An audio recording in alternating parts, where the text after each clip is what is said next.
All right, welcome back to Inside College Basketball Now with Jon Rothstein. Pleased to be joined by Virginia head coach Ryan Odom. And Ryan, welcome. What do you think your reaction would have been over the summer if somebody told you, you know what, you're going to be 16-2 after 18 games?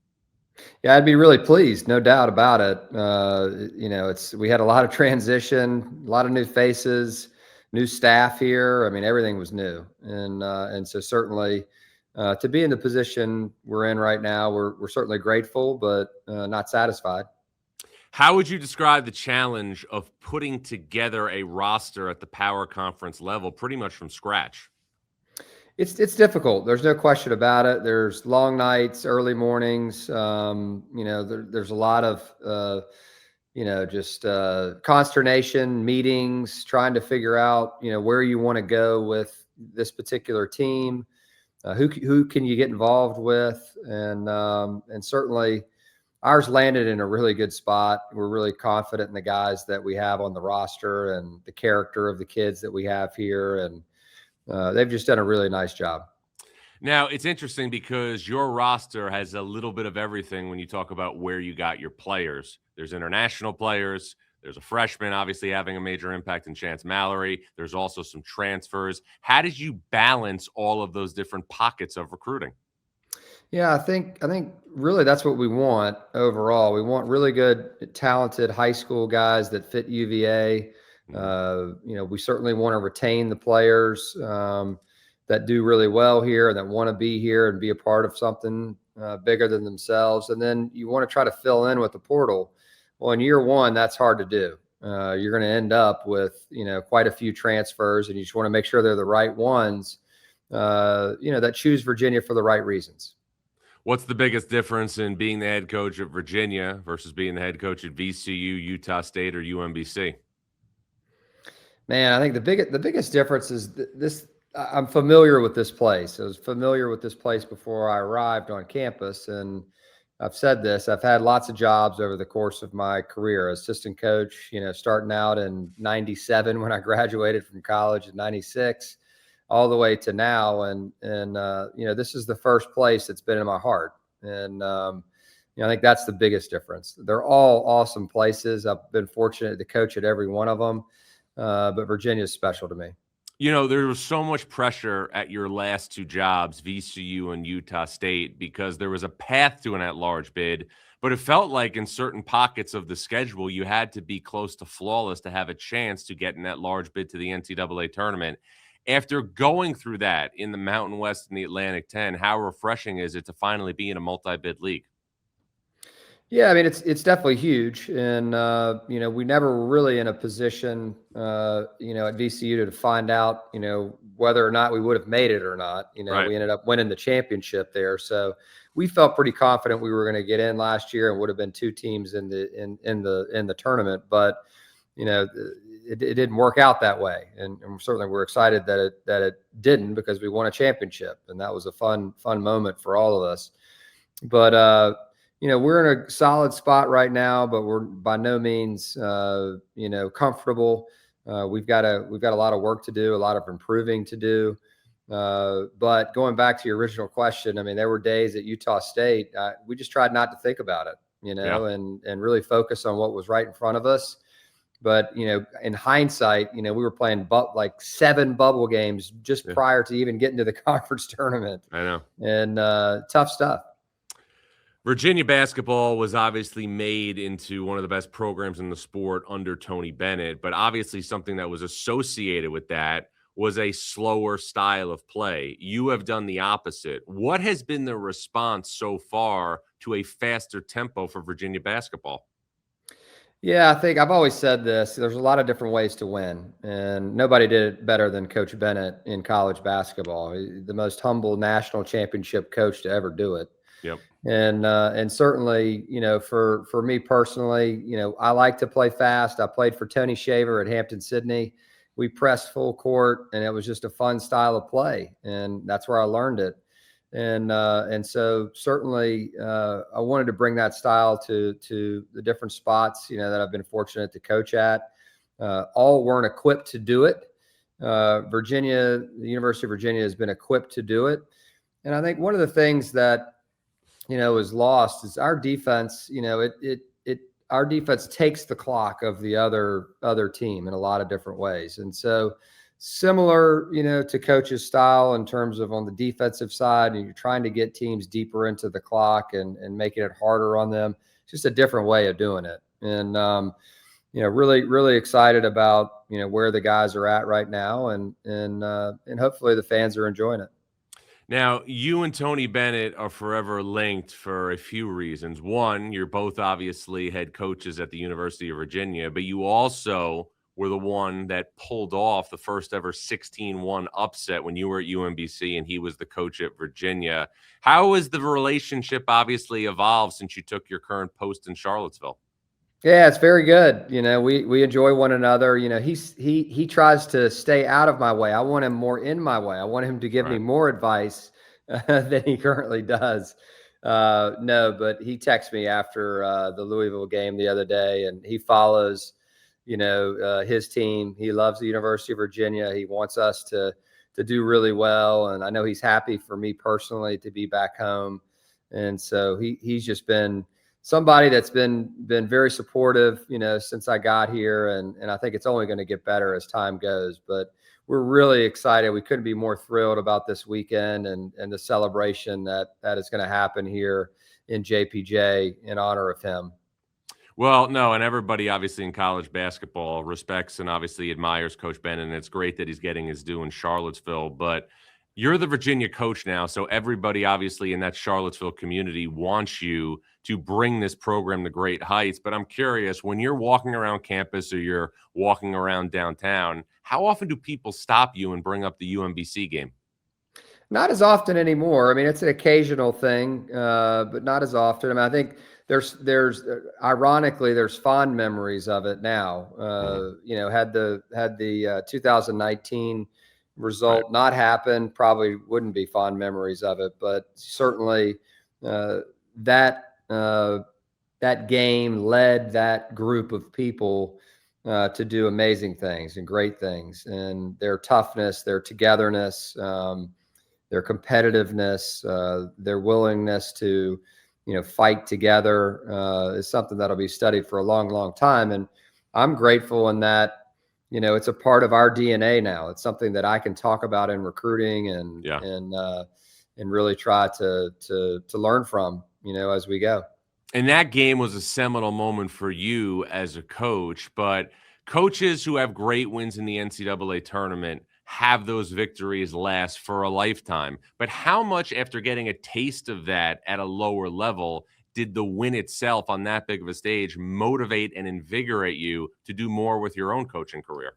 Yeah, there's no question about it. I mean, once you are fortunate enough to take a team to the NCAA tournament, it drives you. You want to get back and to see the smiles, not for yourself, to see the smiles on the kids that you're fortunate enough to coach. That makes it all worthwhile. And, to be able to experience that with these young people, I mean, these kids grow up wanting to play in the best show on earth. And so to be able to coach a team and be a part of a group that accomplishes that, it's really hard to get there. And there's a reason it's hard to get there. It's competitive out there. And to actually accomplish that goal with a group of people is really special. And so you want to do it again and again and again. All right, Ryan, well, let's get to your team now. I was talking about it in the studio over the weekend, and I said Virginia's a lot like Noah's Ark because there's two of everything. What is it like to have this type of depth and balance? Well, it's huge. We need it each night. I think it's shown up in different games at key times. A lot of different leading scorers, guys that are playing a role and sacrificing certainly is a big part of this because we do have depth up front. You start with Grunlow and Ugo. Those two guys are a two-headed monster, and they really play off of one another really, really well. And when they're both playing at a high level, they're tough. I mean, it's really tough to deal with. And certainly on the perimeter, we have forwards and guards, guys that can shoot, guys that can handle. And so we do have really good depth. I think that is the key to this team is the depth. And obviously, if there's one player that maybe could obviously emerge into part of the vernacular of the sport here leading up to the NCAA tournament, it's Thijs De Ridder, who has kind of cemented himself as a go-to guy for your team. What is it about Thijs De Ridder, who obviously came from overseas, that has allowed him to make such an impact during his first year of college basketball? Yeah, I think he's an experienced player. He's played against high-level basketball players overseas. This is a new experience for him, playing in college, similar to Johan as well, his first time coming over to the States. The physicality of the game is a little bit different here. The young energy, certainly is a little bit different for these guys. And they've done awesome. They've done really, really well in terms of their transition here. And, Tess is an energetic player. He reminds me of one of my father's former players at Wake Forest, Darius Singala, who was just, as a young player, he was always involved in stuff. And he's just a physical guy and with a big body and a competitive spirit. And Tess certainly has that, but he's got skill. He can knock shots down from outside the arc. He can get to the basket. He can put it down. He can post up. His defense is improving game by game. His rebounding is improving. His free throw shooting, he's really working on that. It's never really been a problem in his life, but he's had some struggles here early, but he made 2 big ones the other day, at SMU. So we're proud of the progress that he's making. Who's a potential wild card or X factor for Virginia that could maybe raise the ceiling here over the next 4 to 6 weeks? Yeah, I think, Malik is the guy that's done it so far for us. Obviously, Malik came in, big name, big recruit, a lot of that, and had to work through some transition. And, his improvement on defense and our overall improvement, both of those have kind of gone together. And really excited for, what he's been able to do here, in the last, 2 or 3 weeks in terms of getting better. And he's always had a great attitude and is a great kid. Getting Jakari back now, coming off the injury, he was playing at a really, really high level, prior to going down. And I do think getting him more comfortable is going to be really important for this team. It just, again, increases the depth, increases the offensive output that we have and spurtability. And so certainly those 2 guys are guys that are important. Your father, as you mentioned, was a coach at Wake Forest. He's had a deep history in the ACC. What is it like for you now at this point in your professional life to wake up and be a head coach in the conference that you essentially grew up with as a kid? Yeah, it's certainly a blessing. I can remember the old ACC tournament when there were 8 teams, and then they added Florida State, and it became 9, and now obviously we're in a totally different space right now, and I'm really excited about where the league is overall. Sure. I think that's the biggest thing that I take from this is, the coaches in our conference have done a great job. The administrators have really invested, and I think we're seeing the results of that. Right now, very competitive race, very deep conference right now, and competitive across the country. And so we're just excited to be a part of it. No, the ACC is set up to have significantly more representation in the NCAA tournament than it's had, which is a credit to the conference. Now, you scheduled a non-conference game against Ohio State in February. That was obviously something to be done to give yourselves an opportunity to have another quad 1 opportunity later in the season. Is that something you think you could do moving forward on an annual basis? Yeah, I like it. I mean, we're going to see how it goes. This is the first time I've done it, in the middle of a conference like this season. Typically you like the breaks there, but, sometimes you just want to keep going. And, I think having an opportunity to play a key marquee game like that, Ohio State's playing good basketball right now. I follow them from afar, in that league, but certainly going to be a challenging matchup, and I think a good matchup for the country to see. I'm always fascinated how long I've been doing this, how coaches always will hold on to tough losses more than they will celebrate great wins. And I'm not going to let you pick the UMBC win over Virginia. Aside from that game, Give me one win that really resonates with you since you've been a head coach, and give me one tough loss that you hold on to. The Kansas State game was the loss. Okay. We felt like that second round, after the UVA game, still think about that one. That was a tight game. We couldn't make a shot. It was a possession game, and just couldn't quite get over the hump, and didn't have the energy, I don't think, to do it. The win still goes back to the Vermont game. Just the first NCAA tournament, Jarris Lyles, banging that shot at the end of the game. UMBC had lost, I'm not sure how many games at that point, 20 some straight, to Vermont. Yeah. And so for that particular group of people to punch their ticket in that way, and, you think about it, like, the transfer portal didn't exist at that time. Jarris still could have left because he was a grad transfer. That did exist. Yeah. And, he averaged 20 some a game the year before. He decided not to leave. He came back, and then he had that moment. And certainly I think I'll remember that forever. Ryan, it's interesting. I'm going to follow up on that win over Vermont. There's so much pressure in a mid-major conference tournament because if you don't win and get the automatic qualifier, you have no chance of going to the NCAA tournament. Do you think by winning that game and getting the automatic qualifier by beating Vermont allowed you, your players, and your coaching staff to be much more relaxed when you played Virginia? Yeah, there's no question about it. I mean, that's the reward at that level, to make the tournament, to get inside the NCAA tournament and just have a chance to experience that.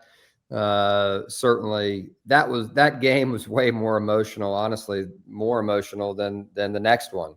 Yeah. For us, because we worked really hard to put ourselves in position just to get to the finals. And it's a really tough thing to do. And you have to be really good in those conference tournaments and can't afford any mistakes, foul trouble. There's a lot of things that go into it. And, to be able to make it was really special, but also you do get relaxed, because ultimately at that point, at that level, you just want the kids to enjoy the experience and have fun. And certainly our guys had bigger plans. They wanted to compete and play. And I think there's a looseness and a freeness that you have, at that level when you first get into the tournament.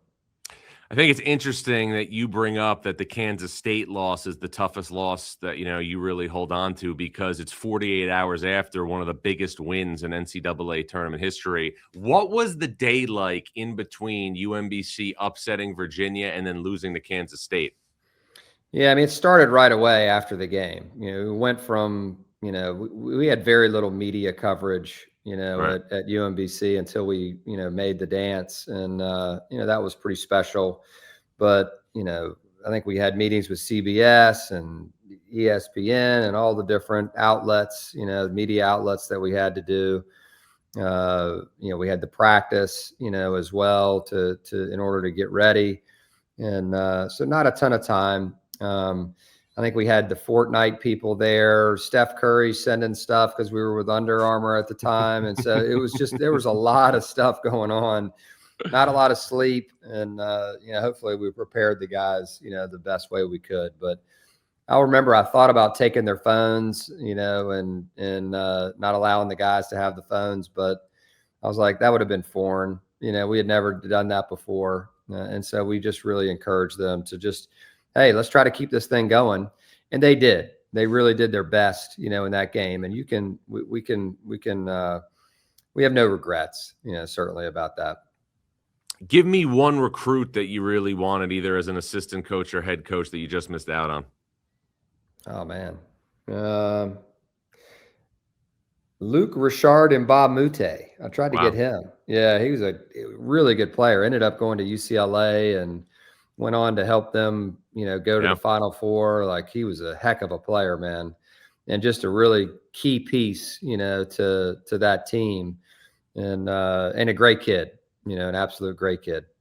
3 Final Fours in a row for the Bruins with Mbamute in the mix. Well, let's wrap on this. Obviously, the Final Four is the goal for every coach, especially at the power conference level. What are the biggest long-term keys for your team this season at Virginia to enter the NCAA tournament with a high seed and the chance to advance deep in the bracket?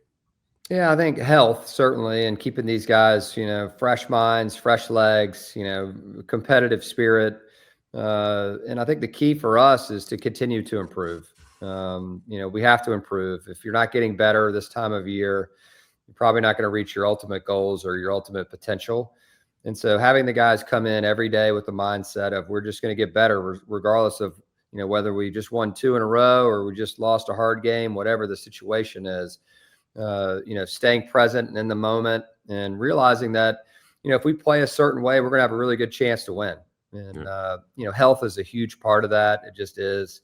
You see it in the NBA, last year, you get, the Pacers get all the way to the finals and lose, Halliburton. It's just hard. It's hard when you end up in those situations. And so, you pray that you're good from that perspective. Well, Ryan, it's going to be a lot of fun to cover. Thanks for a couple minutes this morning. Know how busy you are, and as always, look forward to staying connected along the way. Awesome. Thanks, John. You got it. It's Virginia head coach Ryan Odom. I'm Jon Rothstein, and this is Inside College Basketball Now.